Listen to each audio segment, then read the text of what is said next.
creativity. Creativity leads to thinking. Thinking provides knowledge, and knowledge makes you great. International Literacy Day is observed on 8th September every year to remind the world the importance of literacy as a matter of dignity and human rights, and to advance the literacy agenda towards a more literate and developed society.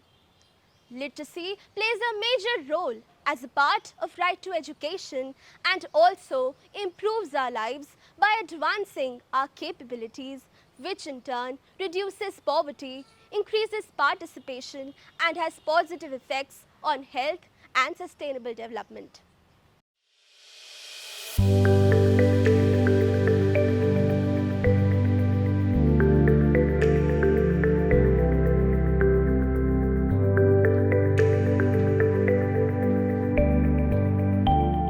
Greetings, assemblage. Greetings.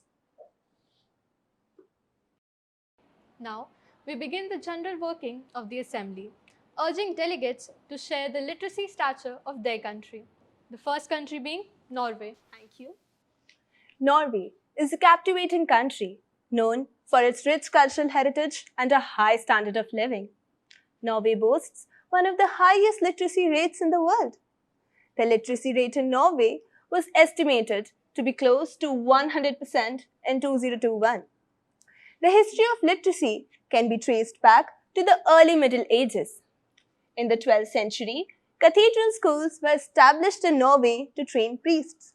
And in the 18th century, the Norwegian government made it compulsory for all children to attend school. Norway's high literacy rate is a testament to country's commitment to education and its belief in the power of literacy to transform lives. I would like to raise a question to Norway that what were the factors that contributed to its high literacy rate? Thank you for your question. There were a number of factors that contributed to Norway's high literacy rate, namely a supportive social environment, adult literacy programs, and, needless to say, a well-developed educational system. Moving on to USA. Thank you. Where liberty dwells, there is my country. The USA has a high literacy rate as compared to other countries in the world, but not the highest. Nationwide, on average, 79% of US adults are literate. The literacy rate for all people aged 15 and above is 99%, which is higher than the global average of 86.3%. And while you might assume that USA is at the vanguard of literacy and education, it ranks 51st for literacy rate amongst all countries. My question to the US is, what are the various policies being implemented by the US in order to enhance its literacy? It's an honor to answer your question.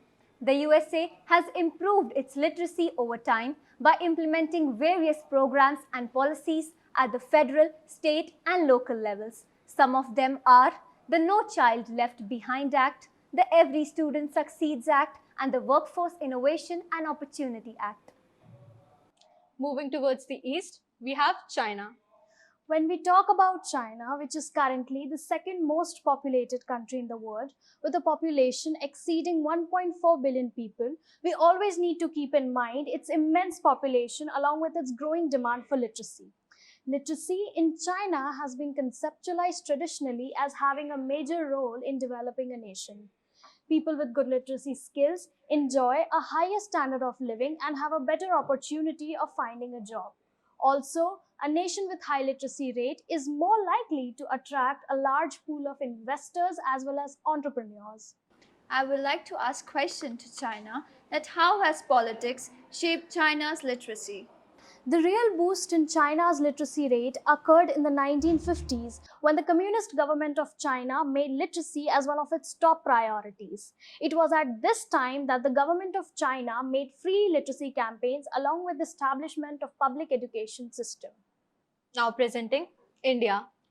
India's literacy rate has made a significant rise in 2011 census. There has been a rise in India's literacy rate from past few decades. This is due to the government.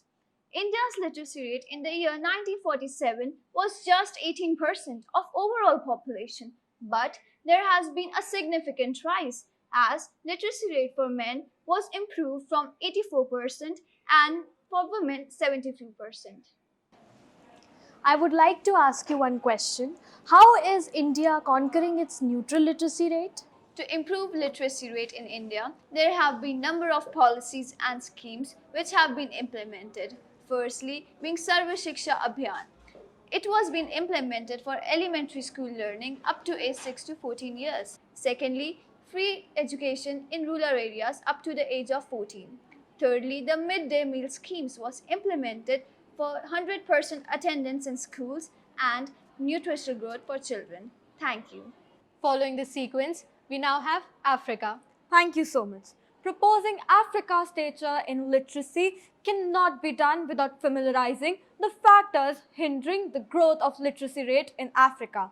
Many issues culminated together have obstructed their way into the roadmap of improvising Africa's literacy. South Africa ranked 56th among 61 illiterate countries in the world, and of all regions, Sub-Saharan Africa has the highest rates of education exclusion. Thank you for your insight. I was wondering about the reasons because of which Africa is lagging behind the world in literacy. I appreciate your question and now would answer that. Firstly, this region is divided amongst various diverse tribes, which does not help the grave poverty situation in Africa. Secondly, the misrepresentation in the world and the insufficient investment for educational infrastructure is extremely poor. Thank you, delegates. Moving forward, we propose a few initiatives that would help benefit the humanity. Firstly, inclusion of tribal communities in mainstream education. Secondly, campaigns for supplementing educational awareness. And thirdly, patronizing universal basic curriculum. And above all, let's not forget that literacy is nothing without human values. So let us integrate sustainable planet and global connectivity with cultural unity and racial tolerance. We completely agree with all the initiatives that are being taken by today's assembly. Yes, we agree with all the valuable things that you said.